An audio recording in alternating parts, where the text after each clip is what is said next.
So when we first started in New York, there was this kid Joe who would come to. He started coming to stuff, but he would just come at the end of the night.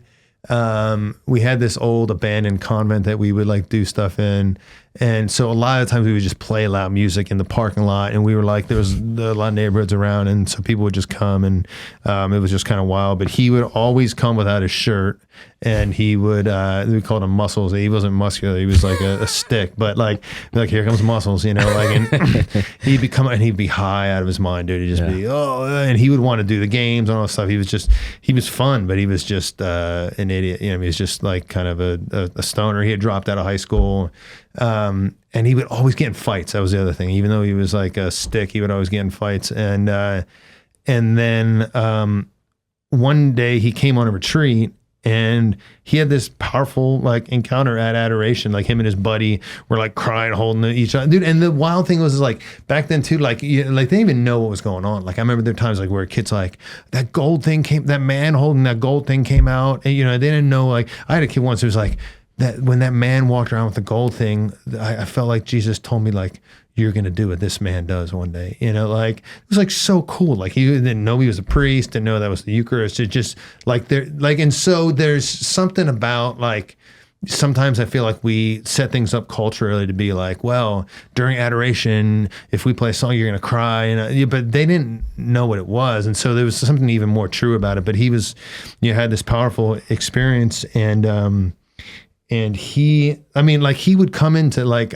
so I would lead music at Mass.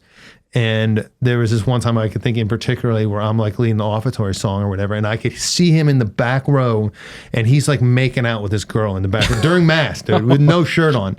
And I like put down my guitar. I'm like, knock it off, dude. Like, what the hell are you doing? You know, you get out and went to the back, and yeah, I mean, it was like at the end of the song, you know what I mean? But I was so mad, dude. Yeah, I wanted to like grab his hair, and and whatever. I was mad, dude. You know, you got the candles, the lights down, the ambiance. You're playing music. What do you expect?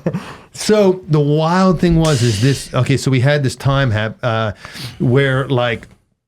That the next week after that time, and he had also started a fight that next week, but the following youth group night, I had all these. They were called core members, but they were just the volunteers.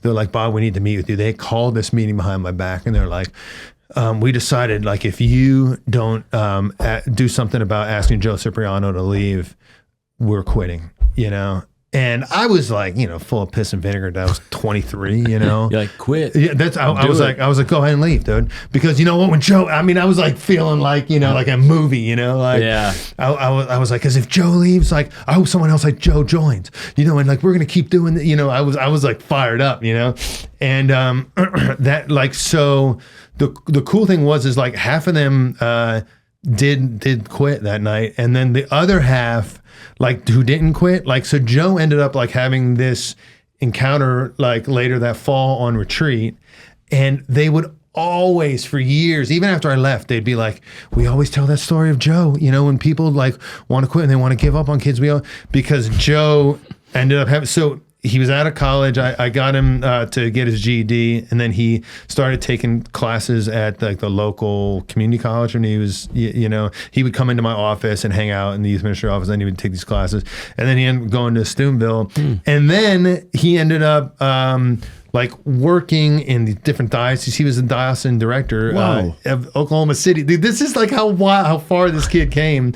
And now, just this past year, he was like, because I asked him back in the day, and he was like, no, I really feel like God wants me to be in a parish like you were, which was cool. And he was in a couple different parishes in Kentucky and Texas. And then he was the diocesan director in Oklahoma City. But he was like, I want to do Vagabond. And so he is starting Oklahoma City Vagabond. And so he's the director for that whole area. And this is a kid that was just an idiot, a craphead, like, coming into Mass with no shirt on, smoking weed. And I feel like you see something like that, and you're like, man, it really is like conversion, Pauline, like conversion is like still possible. Wow. You know, That's powerful. yeah, really. Imagine powerful. what would have happened if you had have caved to those core members and kicked him out. Where would he be right now? Yeah, I know. That's how holy I am. And I'm sure I could see the argument. Like, I'm not saying that they were wrong. Yeah. It's like, No, he's no. disrupting everything.